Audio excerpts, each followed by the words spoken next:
अरे काय लका भावांनो बहिणींनो लका असं असतं वय हा. ती कमेंट वाचून असून डोकं फुटायची वेळ आली माझी. पूजा कुठे, पूजेला का घेत नाही, पूजा अन्याय करता, पूजा कपडे धुण्यासाठीच पाहिजेत, पूजा ह्यांना पाहिजेत नाही, पूजा नको वाटतील, पूजाला आनंद साजरा करायला घेत नाही, पूजाला फिरवत काय ते पूजाचं गारण त्याच्या आयला सकाळ डोक्याचं वैताग आलाय. काहीतरी कारण असतात की त्याच्यावरनं माणूस जरा थोडस टेन्शन मध्ये असतंय, रागात असतंय, भांडणं झालेली असतात, मनात रुसवा असतोय, मन दुखलेलं असतंय, काहीतरी समतीच गोष्टी असतात ना त्याच्यामुळे.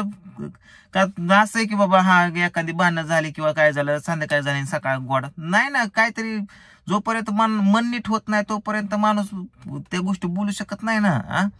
तुमच्याच नवरा बायको मध्ये भांडणं झाले मोठी काहीतरी समथिंग हा, तर तुम्ही रात्री भांडण केली सकाळ बोलचाल का, सकाळ भांडण केली संध्याकाळी बोलचाल का, किंवा काय गोष्टी क्लिअर झाल्याशिवाय तुम्ही एकमेकांना बोलचाल का, नाही ना. त्याच गोष्टी माझ्या बरोबर म्हणजे घरातल्या घरात झालेल्या आहेत सगळ्या गोष्टी. म्हणजे काहीतरी वादावाद झालेले असतील नवरा बायको मध्ये, काहीतरी टेन्शन आलेलं असेल, काय पडद्यामागच्या गोष्टी तुम्हाला माहित नाही की तुम्हाला फक्त तीच दिसतं की पूजाला ही घेत नाही, पूजा कसला अन्याय करतोय का मी, काय कसला अन्याय करतोय माहितीये काय गोष्टी नाहीत ना. मग कुठल्या गोष्टी माहित नाही तर त्या गोष्टी तुम्ही बोलत जाऊ नका, हेच माझं म्हणणं आहे. आणि हे जे मेसेज करणारे ते पूजाचे अंधभक्त त्यांना तर माझं कचकाटून सांगणं आहे, तुम्ही म्हणता ना पूजा असेल तरच व्हिडिओ बघणार नाही तर तुझं तो अरे नका बघू जावा तिकडं नका बघू तुम्ही व्हिडिओ. काय का तुम्ही पूजा असेल तरच व्हिडिओ बघणार नाही तर नाही बघणार, हे पूजा अन्याय का, अरे तुम्हाला काय माहिती. मी याच्या अगोदर पण पूजेची आमची भांडणं झालेली आहेत, थोड्याफार गोष्टी इकडे झालेल्या आहेत, पण मी 2-3 दिवस रागवलेलो, ठीक आहे सोडून देतो राग, तिथे बोलत असतो. पण काय गोष्टी झालेल्या असतात की ती गोष्ट न इथं सांगण्यासारखी ना तिथं सांगण्यासारखी काय का प्रत्येकच गोष्ट प्रत्येकच आमचा तमाशा युट्यूबवर मांडणं हे गरजेचं का, ते जेवढा आहे तेवढा मांडतोय सांगतोय तुम्हाला, त्या तर गोष्टी आहे की माझा काहीच हक्क नाही तुम्हाला एवढ्या सगळ्या गोष्टी एवढ्या टेन्शन मध्ये बोलायचं नाही त्या गोष्टी. पण तुमच्या कमेंट वाचूनच मला एवढा टेन्शन, आणि एकतर टेन्शन मध्ये राग आहे, चिडचिड आहे, सगळ्या गोष्टी काय काय चालू आहेत. आणि त्याच्यामध्ये तुम्ही ह्या सगळ्या गोष्टी कमेंट करून बोलताय की पूजा असेल तरच व्हिडिओ बघणार नाही, कसं वाटत असेल मला. म्हणजे आमची काही व्हॅल्यूच नाही, आम्ही काहीच नाही, आम्ही असंच उपरच आहे, आम्हाला काय आम्ही कोणच नाही, आमच्या अंगात काहीच नाही, आम्ही एवढं मोठं सगळ्या गोष्टी केलेल्या आहेत काहीच नाही. खायला का तुमच्या स्वतःवरून उदाहरण घ्या. तुमच्या घरामध्ये जर भांडणं झाली तुमच्या नवरा बायकोची, घरात किरकिर काहीतरी झाली तर काय गोष्ट सांगण्यासारखी नसेल तर बाहेरचे विचारतात काय झालं बाबा, काय झालं बाबा, काय झालं बाबा, विचारत असतात. तोंड घालायची सवय असते शेजा पाजाऱ्यांना सगळ्यांना. भांडणं कशामुळे झाली नव्हती ह्यांची ही कारण जाणून घेतल्याशिवाय त्यांना चेनच पडत नाही, म्हणजे हीच होत नाहीये. तिकडे जाऊन बोला जरा, पप्पू शंभू जाऊ आतमध्ये बोला, इकडे बडा बडा बडा काला येतो बोला तिकडं, डोक्याला ताप.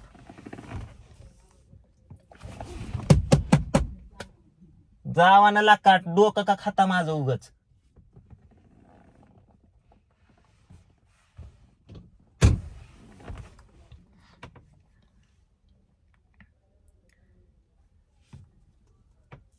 मी काय असं नाही, मी काय त्या पूजावर अन्याय करत नाही किंवा धुणं भांड्यासाठीच तिला ठेवली नाही, मोलकरी म्हणून ठेवली नाही, तिला कुठल्या आनंदात समावेश केला नाही, करणार नाही, अशा गोष्टी काही नाहीत. करेल मी सगळ्या गोष्टी, बोलेल तिच्या संग सगळ्या, पण कधी थोडासा वेळ गेल्याच्या नंतर त्या बायकोला प्रत्येक गोष्टीची किंमत झाली पाहिजेत. नवऱ्याची किंमत झाली पाहिजे, कामाची किंमत झाली पाहिजे, राहणीमानाची किंमत झाली पाहिजेत, आईबापाची, सासू सासऱ्याची, जिंदगीची, लाईफची, खाण्यापिण्याची, जे काय गोष्टी भेटतात आपल्याला, जे सुख, सगळ्या गोष्टीची किंमत झाली पाहिजेत. तेव्हा त्या वस्तूची किंमत कळते, ज्यावेळेस ती वस्तू आपल्याला भेटत नाही त्यावेळेस. फॉर एक्झाम्पल माझ्याकडे गाडी आहे, आता सध्या गाडीची किंमत नसेल, पण समजा माझ्याकडे गाडीच नाही, मी सायकलीवर चालू, त्यावेळेस गाडीची मला आठवण येणार की बाबा गाडी होती त्यावेळेस खूप चांगलं होतं, किंमत कळते त्या गाडीची. आता सगळ्या गोष्टी जागच्या जागी, बसलेल्या जागी सगळ्या गोष्टी भेटतात, खाणं पिणं, राहणं, पैसा पाणी, फिरणं, सगळ्या गोष्टी गाडी खाली जागच्या जागी भेटतात. म्हणतात काय हे बोलते, टेन्शन आलं असंच बोलतो मी.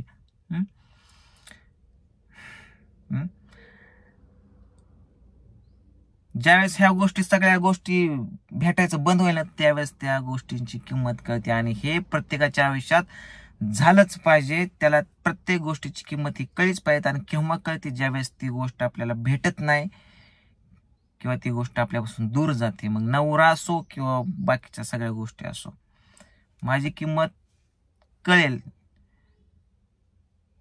तुम्हाला सारखी पूजा पूजा दिसते, तुम्हाला माझं कष्ट, माझं हॅरेसमेंट, माझा त्रास, माझी मेहनत, ह्या त्या सगळ्या काही गोष्टी दिसत नाही का?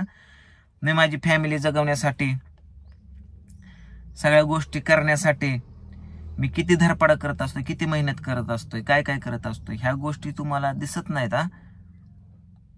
माझ्या एकट्याच्या जीवावरती सध्या ह्या बारामतीमध्ये माझ्यावर किती जबाबदारी, किती जिम्मेदारी, घरच्यांची, पर्सनल, माझी गाडीचे हप्ते असतील फॉर एक्झाम्पल, ह्या सगळ्या गोष्टीतून पार पडून कसं तरी मला बारामतीमध्ये जागा घेण्याचा किंवा घर बांधण्याचा, ह्या सगळ्या गोष्टीचा मी किती धडपडून प्रयत्न करतोय.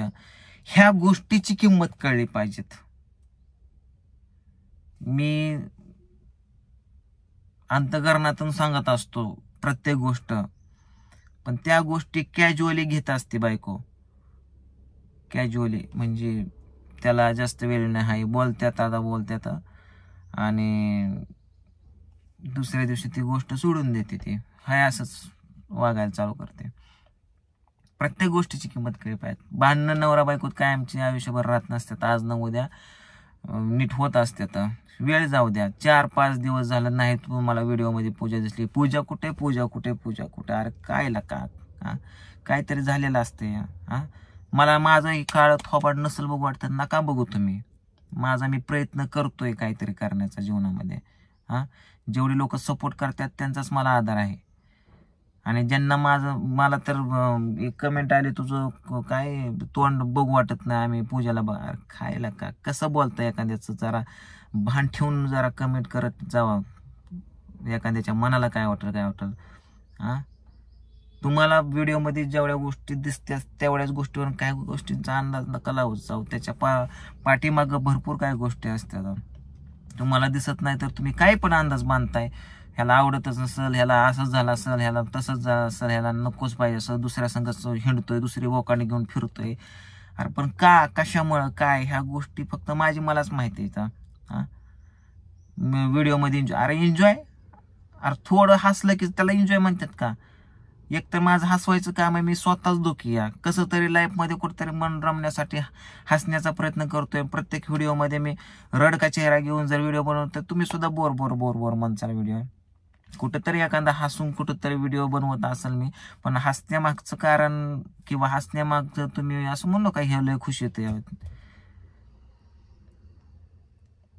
जो माणूस जगाला हसवतो त्याच्या आयुष्याचं हसू होतं. ही म्हण ही एकदम परफेक्ट आहे. आणि मी माझं सारखं दुःख ही तीन गोष्ट मांडत नाही बसणार. चाललोय आज कार्यक्रमाला, कार्यक्रम करतो, शूटिंग करतो. त्याटा माझं थोबड आवडत नाही, नका बघू. आणि तुमच्या मनासारखं पूजा पूजा पूजा येईल, आज न उद्या येईल, होईल आमच्यात क्लिअर सगळ्या गोष्टी. इंटरनल काय क्लिअर झाल्याच्या नंतर आम्ही येईल पुन्हा व्हिडिओ सगळ्या गोष्टी.